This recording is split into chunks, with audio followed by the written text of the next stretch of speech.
Hello, everybody. Welcome to a very, very special and exclusive live Q&A for Prime Video 4. I'm so excited to say this. The Lord of the Rings, the Rings of Power from San Diego Comic-Con. Woo! Yes, I didn't even have to tell you guys to cheer. You were so ready for it. You were ready. I'm Tiffany Smith, and thank you guys all so much for joining us on Twitch, on IMDb, on Amazon Live as well. Now, I'm excited to be here as a fan, me and my Elvish tattoo. Yes, I'm that big of a Lord of the Rings fan. But I'm going to introduce the cast that we've got here so we can get into some questions and find out some good stuff about the show. Does that sound good? Yeah. Yes. All right. So we are being joined by Ismael, Naz, Tyro, Markella, Megan, Daniel, Dylan, and Sarah. This is just a part of the cast, you guys, and they are epic. I'm so happy to be here. First, I have to say a big congratulations because we all just came back from the Hall H panel. So being a fan myself, I was completely blown away. I will not lie. I definitely teared up a couple of times. It was epic. How did that feel for all of you guys getting to be in Hall H for this panel today? Dill? I actually found it really moving. I've never been anywhere where you see that much sort of affection and goodwill offered before anybody's even seen anything. So I thought it was really touching. Feel very grateful they all showed up. Well, and I was talking with you before, Ismael, and you were saying none of you guys have been to Comic-Con before. This is your first time at Comic-Con as well. Yep, first time. Amazing. I mean, you guys set the bar is like up here for your first Comic-Con. That's what I said. I was like, we were talking about outfits and stuff like that. Sarah, myself, and a bunch of us. I was like, just wear something that makes you feel like a rock star because I think we're kind of reaching an apex, you know? Yeah. And we felt that way. It's so true. It's an awesome place to be to get to show this content. Obviously, everybody here that was in that room are fans. And Stephen Colbert moderated, and it was a packed house. Incredible. Go ahead. Oh, no. It's Stephen Colbert. Absolutely. I think that it's just that. I mean, I felt so, it was a very surreal moment, I think, for all of us. And that's all I have to say. I keep forgetting that we have to use the mic. You're doing a great job. Thanks. You'll get used to it. Thanks, Dad. Thank you. Speaking of epic and surreal moments, there was a San Diego Comic-Con trailer that was revealed in Hall H. I know that everyone is going to be watching it many, many times. It was debuted online as well. If you want to see it again, I feel like maybe we could play it here now for everybody. Does that sound good? You guys can watch it again too? Oh, wow. Yeah, let's do it. Let's roll it. Are we watching it on the TV? I think that we can, yeah. Pensábamos que la guerra, por fin, había terminado. Hoy empiezan nuestros días de paz. Pensábamos que nuestra dicha sería eterna. Creíamos que la luz nunca menguaría. El cielo está extraño.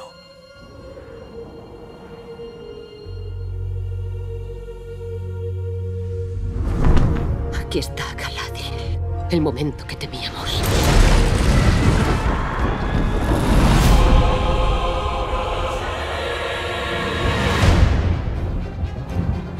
El mal no descansa. Espera. Más allá de la oscuridad, tentando a la sombra a que nos entierre bajo la montaña. No tiene un nombre, sino muchos.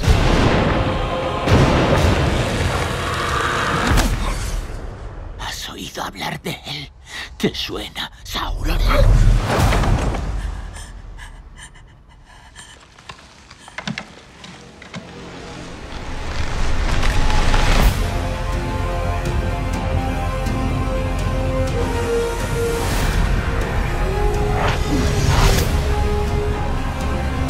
Si el mal que se alza no encuentra obstáculo, nos alcanzará a todos. Encuentra la luz y la sombra no te encontrará a ti. ¡Juntos podemos salir con vida de esto! Lucha conmigo.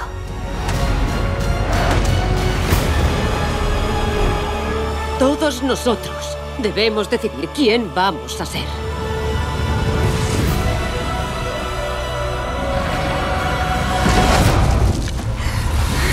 No puede haber confianza entre el martillo y la roca. Al final, uno u otro acaba rompiéndose.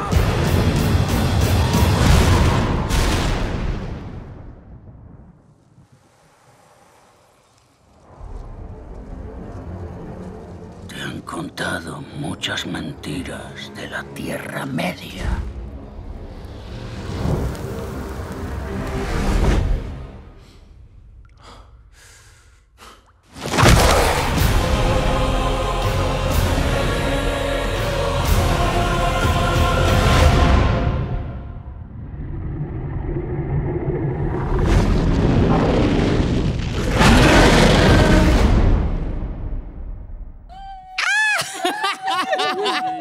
That never gets old. It's like watching it in Hall H and then seeing it again. I know that fans online are going to be picking apart every single moment, every single frame, every single line.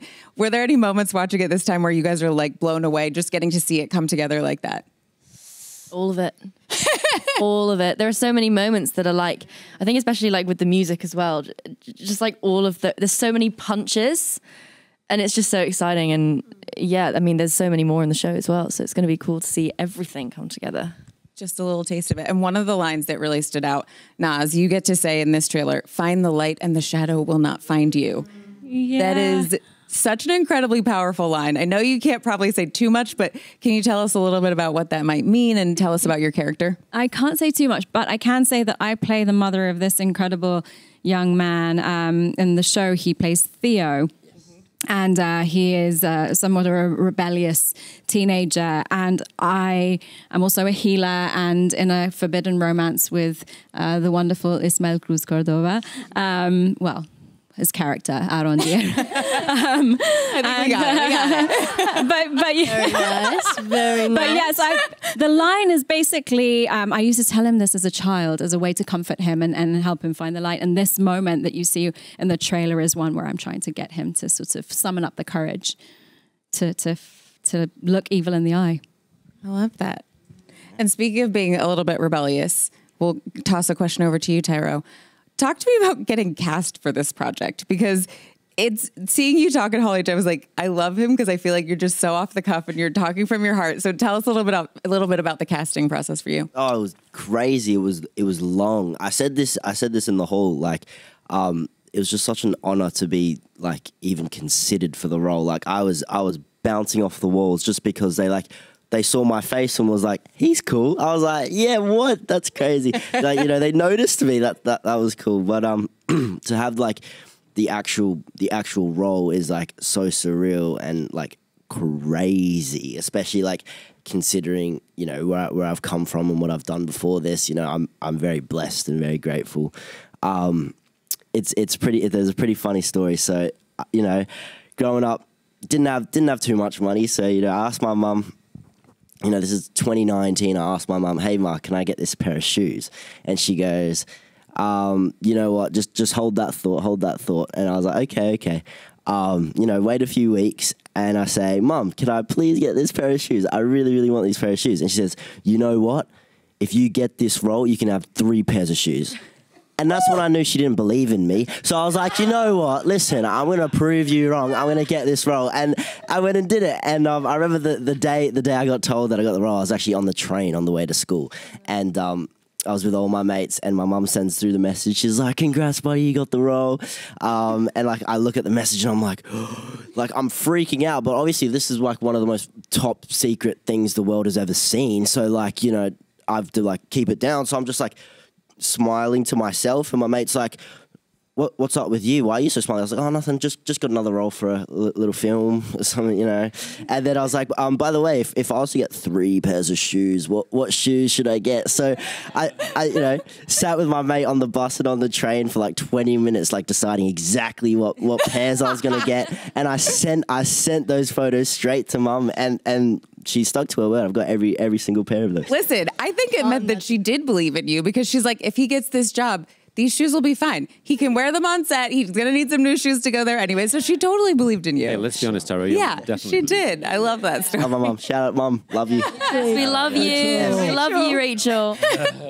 Ismail, we'll hop over here while you're watching that trailer. There was a couple moments where you're like, I could see you geeking out about getting to see yourself doing some of the stunts and stuff. You look incredible in what we've seen so far. Talk to us about the training process.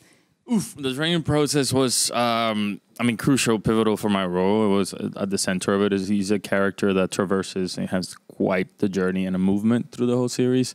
And for me, it was very important since we were creating something new to honor that and honor that opportunity and honor the opportunity also as, you can see here, it's a very diverse cast and a lot of us are firsts, so I took that to heart. I wanted to bring a little bit, a lot of myself, and of my upbringing and also my heritage. My love for dance, all that stuff. So we put a bunch of martial arts together, gelled it with Afro-Brazilian martial arts and created the original style. Many, many, many, many hours. I love it. I know there's going to be people who are like in my neighborhood during the pandemic. There were sword fighting classes outside, so I can't wait to see classes teaching your Elvish style of fighting because I know they're going to happen. Like an out on there aerobics kind of thing. Sign me up. Sign me up. Can I just say, he did really work so hard. We never saw him. Even the what you see on screen is in the trailer is honestly such a teaser. He was so committed. He was always in the stunt gym. Yeah. Always. I would ask him to dinner and he's like, I'm sorry, baby, I'm just really, really tired. Yeah. He was exhausted by the end of the day. Yeah. Just so brilliant. Yeah. And that just made you all feel that much more excited about the roles that you booked, right? In fairness, I think everybody worked super hard. Yeah. But this one, the stunts, oh my gosh. Yeah. And speaking of the two of you guys hopping in here, Markella and Megan, can you guys talk to us a little bit about playing Harfoots and what can you tell us about them? That's it right there. Right. I feel like that's the energy. That's my answer. What can I say? Well, I guess so. Yeah, we play Harfoots. I play Nori, and she's a very resolute, inquisitive, curious Harfoot, and she kind of leads with the idea that a fear of risk can be greater than the risk itself, and sometimes you just need to take it. And she, she's a risk taker. She wants to believe that you can find solutions through risk taking, and she's an empath. She's playful. She's very frustrating for a lot of people, for a lot of beings, and her family. But ultimately, she leads with love, and she just wants everyone to do the same. She wants to subvert Harfoot tradition.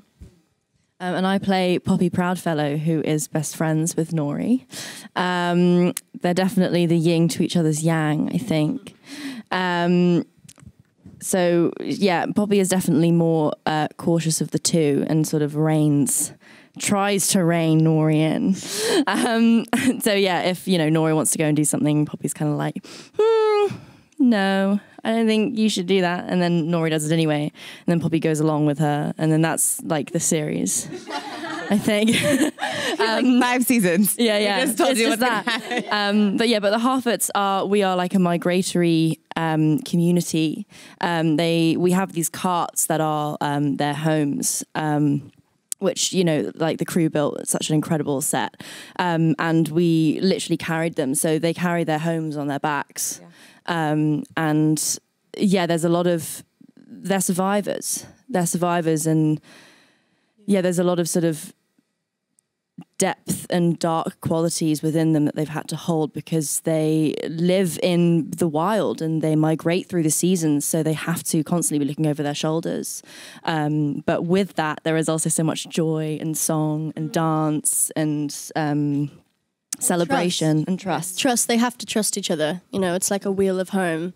If someone leaves the wheel, it'll fall flat, and that's what they're constantly kind of battling with. And Sarah and Dylan can speak to that as well. Yeah, well, I was going to jump over to you, Dylan, to talk a little bit about just the filming process, because how did you guys shoot stuff where it's, there's smaller people in this big world? Talk a little bit about what that was like on set for you guys. I think that was the part I was most excited about, was just sort of how do you do this? And wonderfully, they said we're going back to the original 3 films and we're going to try to do it all in camera with as many little tricks. The Harfoots love blackberries. So the blackberries we ate were sort of the size of my fist to make us look small. Yeah. And my big thing, I think, because I was one of the bigger Harfeet, so they gave me a giant rabbit. Also, thank you for telling us what the plural. I think it's Harfeet. The plural's actually Harfoot. It's Harfoot. Harfoot is. The women, you know, we could see all of us just going, I felt it. I was like, Dale, you got that wrong. You got that wrong. That's family. That's family. This is life imitating art. I'm not sure where we're at anymore with it. But yeah, they gave me a giant rabbit, which is a breed of rabbit that comes from, I think, Netherlands maybe, and it was a giant rabbit, like giant, terrifying rabbit. Makes you think, it looks at you very hungrily, and you think you could actually eat my head in weight in food every second of the day. So anyway, once I got over the sheer fear of it, I started to, and I couldn't understand it because I was like, why do I have a giant rabbit? Oh, I was like, I couldn't understand it. I was like, you couldn't understand the rabbit? Yeah. What? Yeah, not the brightest Harfoot, really. But yeah, it was through lots of tricks like that. You know, big. Any of the other ones? Can you think of? I was actually also thinking about the carts, because the carts, they did some tricks with the carts, and so there were different sizes of carts, for example. Mm-hmm. But they were so intricate and so beautifully made. Like inside the carts were our homes. Like they had all this stuff. But sometimes we had to pull these carts. And I remember one particular day, I won't say what was said on the day, but pulling a cart up a hill in the South Island, and to put it, like, to say there was some swearing is to put it mildly, because it was a day where, do you remember that? We just had to run up this hill. I'll never forget. Oh my goodness. But it looks incredible because it's all real. It's not CGI, it's not green screen. Yeah. We're really doing it. And it was incredible, such a gift that they did that for us as actors, tried as much as possible to make it practical. Yeah. And things that we actually tangibly had to work with. Yeah. It was just gold. And they did become our homes. And we got very strong too. Yeah. And honestly, like, those are the moments, like, being a Lord of the Rings fan, I watched the extended editions, I watched all the end credit stuff, the extra stuff where it's the funny moments where people go kind of out of character, or you get to see what it was actually like. Those are the moments where everyone watches it back and they're like, that scene where they were pulling the wagons, do you remember they were cursing? Like, that's what the fans are going to want to see and eat up. So thank you for sharing that little tidbit. I'm going to go to someone who I don't think can share too many tidbits with us, but I'm going to try. Daniel, your character is very mysterious. There are a lot of theories online. What can you tell us about the stranger? What's online? Tell me what you've heard. I mean, I'm not going to say any of the theories. Okay, fine. I'll leave that to you. The character was really enjoyable to play. I had everything that I needed, every day to feel like I could truthfully try and play the character. But you're right. There's a whole heap of mystery, and I think JD and Patrick have written these scripts and this season 1 with such an expert hand. They've created this sort of masterpiece of storytelling, whereby for this character in particular, everybody's going to have to watch to learn what happens. Who he is, where he's, what he's bringing to the table, what his intentions are. I mean, I can tell you that I think I felt that I was able to play. He had a really deep source of purpose. That was the thing that I was able to follow. There's something very sort of primal in him that is a need that he follows, and I think that was the building block for me. It was really enjoyable to play. I don't know how enjoyable it was to act with for these guys, but I must say that I got the chance to watch a lot of this team Harfoot work, and it was one of the biggest privileges, to watch these guys work. It was really sensational. I only wish that I was able to see more. We weren't really able to cross over into other people's storylines, but I would have loved to have come on set and watch you guys more. I think we did. We managed it once. I managed it about once. You were also generous, and we were able to actually go in and see some of the actors on set, and the showrunners were able to. And that was quite amazing, actually, to be able to visit your the set that I you saw a were great on. scene between you two. Yeah, I was it. I snuck into almost every set. Nah, after finishing the show, now they're gonna have an eye on me, but I would just turn my badge, put on a mask, put the thing down, and just kind of like sneak in with everybody else, and always be dodging the showrunners. Yeah. But I managed to see like 90% sorry security. Here's the thing I will say, it's like seeing you guys in Hall H and then coming back up and just seeing you guys all together, and there's like 22 here, but seeing you guys all together, the energy that there is, like, that makes total sense, and I love it because it feels like it's a supportive family. Even though, Daniel, maybe you couldn't tell everybody everything, but you're still part of that family too. But by the way, we were guessing, like, we were like, who is he? I still is he don't this? know who Is he he is. this character? Is he still- that yeah. character? And I feel like as much as I was in awe of Ismail with his stunts and his like the physicality and the exhaustion, I was in awe of the fact that he had like very few words to say, and he had to emote everything through his eyes. So like the challenges, I'm like observing my colleagues going, wow, that's just, everybody brought such skill and passion to the table. Yeah. I'm really impressed and blown. You see the show, it's even more impressive. There was a day I remember watching him work, and he didn't have any words to say, which is so difficult. And I was bawling by the end of a particular scene because actually, I'm going to get teary right now, so I'll stop. But yeah, I mean, incredible. Yeah, Literally, Daniel. Come on. It was amazing. I love Also, this. but I think what you just said is everyone brought so much to their characters. Like watching, Actually, you know what? I think I I'll should save it. stop myself. I have a problem. We did this No, it's show. more- We did this show through one of the hardest times of everyone's lives and in the world, and we were put in these circumstances. We were in New Zealand for over a year, and to come together, we became a family almost instantly. There were roles, there were familial relationships, all these things, and I think you can see that on screen. You see the heart. This became more than a job. Yeah. This became our way of life. This became our respite. And we knew that we were so fortunate to be in a circumstance where most people were inside their homes, not being able to work. And in our industry was pretty much shut down. And at one point we were the only show that was running. And each and every single cast member poured their souls into this gratitude. And you will see that shine through. I love that so much. And also, I mean, I felt like New Zealand took care of us. Like the country, the people in the country, the crew, everybody sort of took this show in the palm of their hand, and they looked after us, they cared for us, and they poured all sorts of energy and inspiration into it. And I think you see that all on the screen, And I think it's, it's one of those things where the material that you guys are working from is so loved, and there's so much story and detail in it, and part of that is family and coming together. Sarah, because I know that you are also a huge nerd too. What do you think it is about Tolkien and these stories that are so relevant and that just last so long and people still connect with them so much now? Well, I think it's what we're talking about right now. I mean, people talk a lot about Tolkien's the writing of the history and the Elvish language and the world building, all of which is incredible. But I think what ultimately is relatable about him and his works, even today, is exactly this: the friendship, the loyalty, the fighting to do right against all odds, the fighting against oneself. And I think, especially now, but for each and every one of us who's watching now, that we all have those struggles, we all have those battles, and we have friends that we can turn to, hopefully, in those times. And he has just such a wonderful lyrical way of addressing all those issues and bringing them to life. And I think that is so what you'll see in our show, especially because of what we experienced as a cast, but also our writers, our set directors, our designers, our costumers, the music, the whole thing. I think that, it is something that is universal in his work, and that's what it is for me.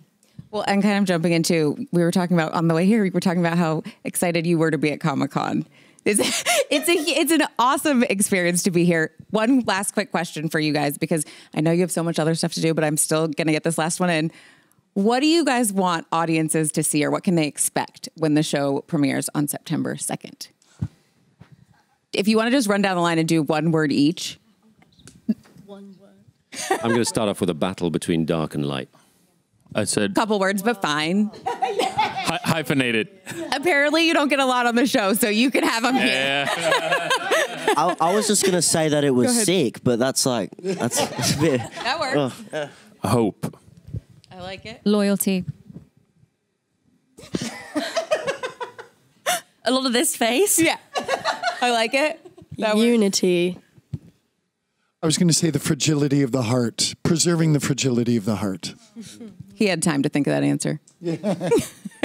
Wonder. Amazing. It's exciting. You're going to see So like exciting. themes. I'm just so excited for people to see that.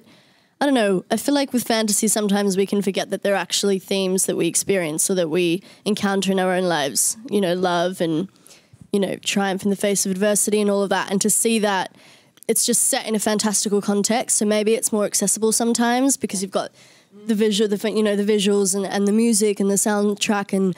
But ultimately, it's relatable because it's just as you so articulately said, it's just our lives. Well, I could sit here and talk with you guys for hours, but they're telling me that you guys have so many other places to be at Comic-Con. So thank you all so much for hanging out with us. Thank you guys all for watching live with us. Thank you. And make sure you tune into Prime Video on September 2nd for the premiere of The Lord of the Rings, The Rings of Power. And I feel like we're going to take it out with you guys getting to watch the trailer one more time. Check it out. Thank you guys. Thank Bye. you. Thank you, Tiffany.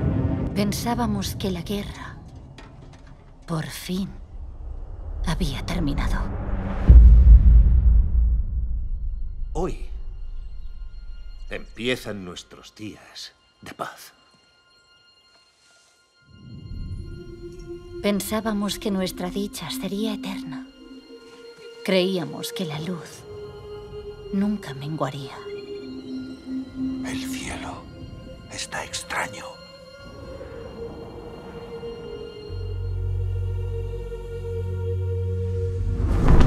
Aquí está Galadriel, el momento que temíamos.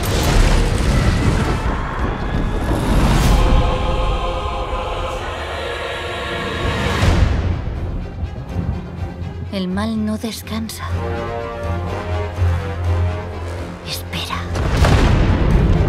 Más allá de la oscuridad, tentando a la sombra a que nos entierre bajo la montaña. No tiene un nombre, sino muchos.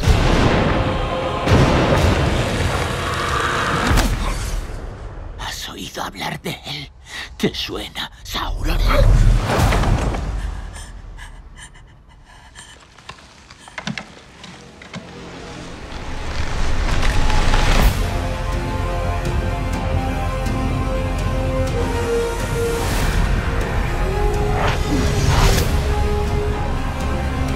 Si el mal que se alza no encuentra obstáculo, nos alcanzará a todos. Encuentra la luz y la sombra no te encontrará a ti. ¡Juntos podemos salir con vida de esto! Lucha conmigo.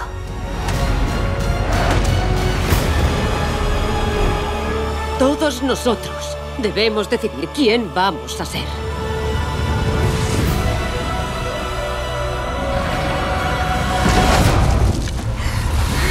No puede haber confianza entre el martillo y la roca.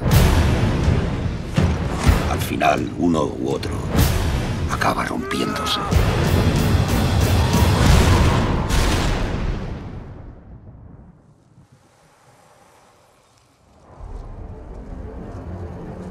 Te han contado muchas mentiras de la Tierra Media.